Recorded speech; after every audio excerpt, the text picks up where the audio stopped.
Okay. So in Texas, there's just a few options to deal with the probate process. Some people, of course, don't do any sort of planning. That's as much a plan as doing a will. Because if you don't have a plan that you've created yourself, the state of Texas has one for you. And it's the state intestacy statutes, which will determine who takes that property if you haven't specified that in your will or living trust. So, again, this could give rise to completely unexpected heirs. Someone that, the landowner never believed would take this property. Could be an estranged son who has a legitimate ownership interest under the laws of intestacy, but has no knowledge of the property. Could suddenly come into possession of the property. And this is the situation where the most conflict arises. Anytime that there's land and there's heirs that come out of the woodwork to find what the decedent owned, if they have an interest that's due to them, for example, under the intestacy statute, this could give rise to conflict among the heirs, and the land trust at least, again, needs to be aware of the situation here. So if you use a will, if you write out what your wishes are, it can be a handwritten will. And I've seen some of those. I just am dealing with a client right now. Beautiful penmanship, I don't think I'll find that maybe in the younger generation. I know my kids have terrible handwriting. But luckily she had beautiful handwriting. I don't think there'll be a problem probating a handwritten will. Most wills, of course, are drafted by attorneys. Regardless, it has to be admitted to probate. It doesn't avoid probate because there's a will. It guarantees probate. So you're going to be in that process if the person has a will. Really, the only way to avoid probate, and for some people this is an important issue, and largely I find with landowner clients, it's driven by their desire for privacy. They own this land, a long way from the city on purpose.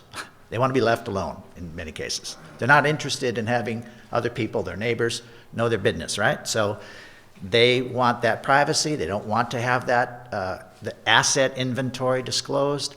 So what are their options? Well, they can create, if they still want to control the asset and live on the ranch and continue to operate it, then they can create a trust, a revocable or a living trust, not an irrevocable trust, but a revocable trust, a trust that they can change the terms of or completely revoke at any time.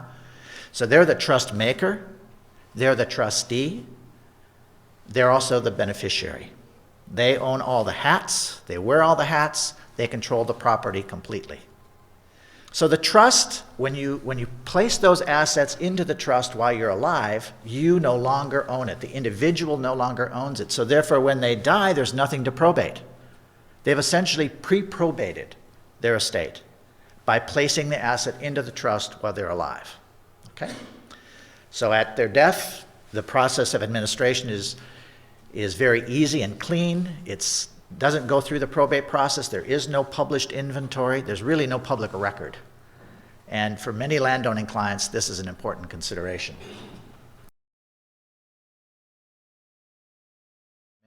It's just important for you to have an understanding of what these types of basic estate plan looks like. It's either going to be a will or a living trust. If the trust is funded, there's going to be a deed for the ranch, placing it into the trust. There's financial powers of attorney to handle the disability planning issues. In trusts, there are also, and this is an interesting factor, trusts are generally more sophisticated techniques for dealing with disability than powers of attorney, because powers of attorney they don't have to be honored by third parties, and sometimes they're not. So if the land is owned in the trust, then I've often seen a test for disability that's written into the trust. In other words, when does the landowner become disabled? Well, usually it's one medical doctor, but maybe the landowner wants to set a higher bar than that. So they say 2 medical doctors, or maybe it's 1 doc and the well spouse. Okay?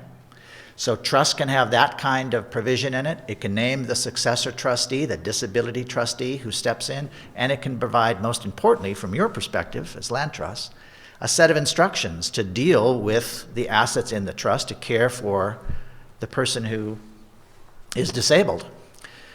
And that set of instructions might include notification to that disability trustee that there's an easement on the property. Okay? So you can see where there's a crossover there that could be important in a disability plan for a trustee.